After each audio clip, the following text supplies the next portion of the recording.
सरकार ने supreme court में अर्जी क्या लगाई कि आज का सारा दिन हमारा दो पक्षकारों के बीच आरोप प्रत्यारोपों का जवाब लेते ही गुजर गया। अनूप जॉर्ज चौधरी साहब ने कहा कि सरकार की ये दलील, ये अर्जी बिल्कुल बकवास है क्योंकि इसका कानूनी वैधता कुछ नहीं है। जिस मामले में ओरिजिनल याचिकाकर्ता इस दुनिया में नहीं है, उनके एलआर नहीं है, ऐसे में उनके वकील नहीं है, तो ऐसे में नोटिस किसके पास जाएगा? ये पूरी तरह सरकार के वकीलों ने उन्हें सही राय नहीं दी।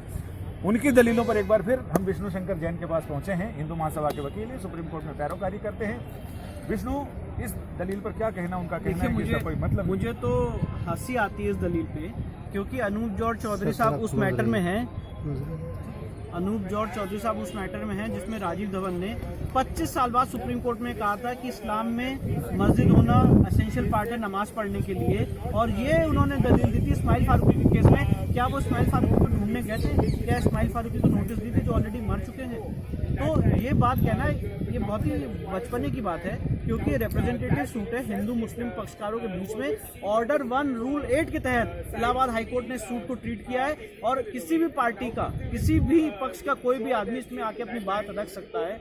ये दो समुदायों के बीच में सूट है, और इसलिए ये कहना है कि असलम बुरे के केस में वो मर चुके हैं इसलिए उसमें एप्लीकेशन नहीं फाइल हो सकती है, ये बहुत ही हंसी की बात है। और जिस आदमी ने भी सुप्रीम कोर्ट में प्रैक्टिस की उसे पता होना चाहिए कि किसी भी डिस्पोज ऑफ मैटर में एप्लीकेशन फाइल की जा सकती है, क्योंकि वो settled law of the land है।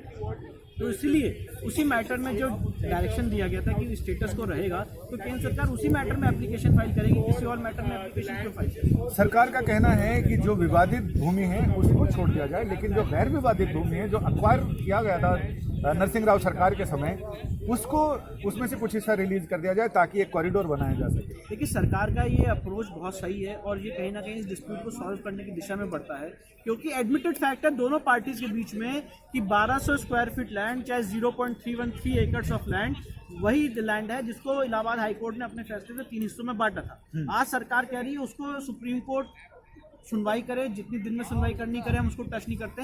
पर जो बाकी एरिया था जहाँ पे धर्मशाला थी, मंदिर थी, मठ थी, और जो फंक्शन कर रही थी ऑलरेडी, उसको हम उनको वापस दे रहे हैं कि वहाँ पे जो भी वो काम करना चाहें वो कर सकें, और मुझे लगता है बहुत ही वेलकम मूव है। सरकार ने जाहिरा तौर पर तो ये कहा है कि जो गैर विवादित जगह है उसके बीच में, सेंटर में वो विवादित जगह आती है 2.77 एकड़, यानी 2.77 एकड़ जमीन। सरकार ये कहती है कि हम उसमें एक कॉरिडोर, एक रास्ता बनाना चाहते हैं, क्योंकि सुप्रीम कोर्ट के फैसले में वो जमीन जिसे भी मिले, ऐसा नहीं हो कि जब तक फैसला है तब तक चारों ओर मंदिर बन जाएं। उसमें कॉरिडोर बनाया जाए ताकि अगर फैसला किसी के भी हक में जाता है तो उसे आने जाने के लिए रास्ता मिले। दिखावे में तो ये है, छुपावे में क्या है ये पता नहीं। अब देखना ये है कि सुप्रीम कोर्ट में मामला कब सुनवाई पर आता है। पहले तो बेंच बैठे और सुनवाई शुरू हो, सबको इंतजार है उसी का। कैमरामैन नासिर के साथ संजय शर्मा, दिल्ली।